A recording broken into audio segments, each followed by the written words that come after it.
Բարելույթ հայրենակիցներ, մի քանի րոպեով ձեզ զբաղեցնեմ բաց զրույցով իմ բաց բալկոնից եւ արդեն անցնեմ իմ առօրյա գործերի։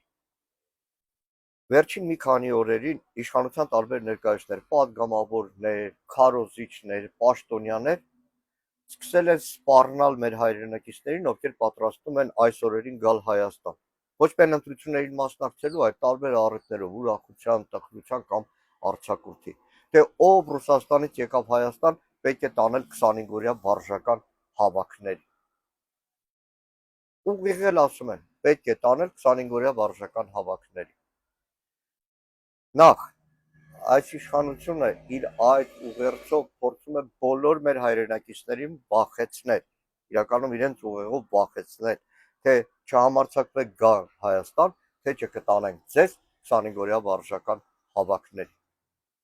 Երկրորդը, այս իշխանությունը հերթական անգամ ցույց է տալիս, որ արհամարհած ունի եւ մարտական ծառայությունը, արհամարհած ունի եւ բանակին, եւ զինված ուժերին, ամեն ինչը ծառայեցնում է իր քաղաքական հաշիվներին, իր ընտրական հաշիվներին, ինչպես ամեն ինչ, մայիս 28-յան շքեր, մնացալ բոլոր հարցերում։ 25-օրյա վարժական հավաքները առաջին անգամ չէ, որ քաղաքական գործիք է դառնում այս իշխանությունների համար։ Կհիշեք դիմադրության շարժման օրերին 22 թվականին, երբ որ սկսեցին հայտարարել, որ բոլոր այն երիտասարդները, որը կանգնում են հրապարակներում, պետք է տանել վարժական հավաքների։ Դրանք միայն խոսքեր չէին, իրականում տասնյակներով մեր երիտասարդների այդ օրերին զորակոչեցին 25-օրյա վարժական հավաքների։ Անգամ հարց ասավ այնտեղ, որ զորակոչված մեր երիտասարդների Դաշնակցության ուսանողական միության ղեկավարներից մեկին հասկացան արդեն զորակոչված, որ օրենք է խախտել, որտեղ падգամավորի օգնական է եւ չէին կարող զորակոչել, թե կներես հետ կարող ես գնալ, բայց նա մնալ։ Անգամ մասնակցեց 22 թվականի սեպտեմբեր 13-14-ի ադրբեջանական ագրեսիայի դիմագրավմանը Գեղարքունիքում։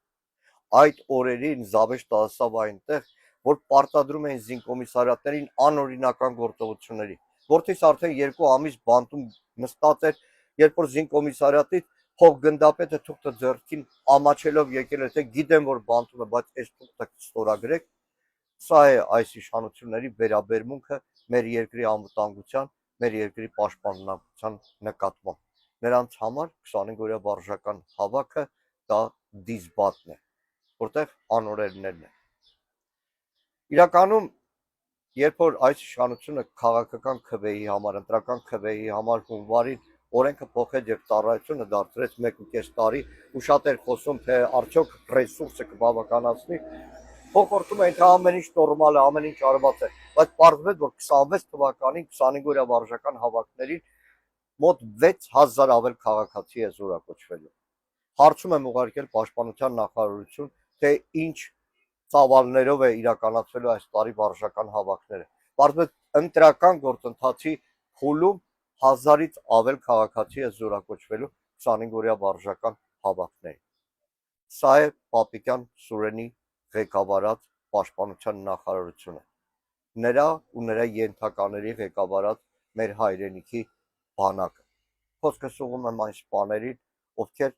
մարտական հերթապահություն իրականացնելու պատասխանատուներն են։ Ձեզ դուր է գալիս սա, արդյոք նորմալ է, որ պարտադրաբար բերված մեր հայրենակիցներով դուք իրականացնեք մարտական հերթապահությունը, առաջնագիծը պահեք, չէ՞ որ դուք էլ եք հասկանում, որ այդպես նորմալ չէ։ Եվ վերջապես, խոսքս ուղղում եմ բոլոր զին ծառայողներին, պայմանագրային, պարտադիր, սպայական անձնակազմին։ Դες փորձելու են, արդեն փորձում են պարտադրել այս տեսակ մարդկանց քաղաքական ուժին քվեն տալ։ Չէ՞ որ դուք զինվորական եք, զինվորականը ենթարկվող չէ, զինվորականը ազատ է, զինվորականը խիզախ է։ Մի ենթարկվեք այդ անօրինական պարտադրանքների։ Գնացեք քվեարկության, խղճի մտով եւ պատկերացրեք, որ դուք քվեարկում եք հանուն Հայաստանի Հանրապետության զինված ուժերի, որը պետք է լինի մարդունակ, մեջքը պինդ եւ մեջքը չծռած, ու ազատվեք այս մեջքը ծռածների իշխանությունից։ Լավ մնացեք։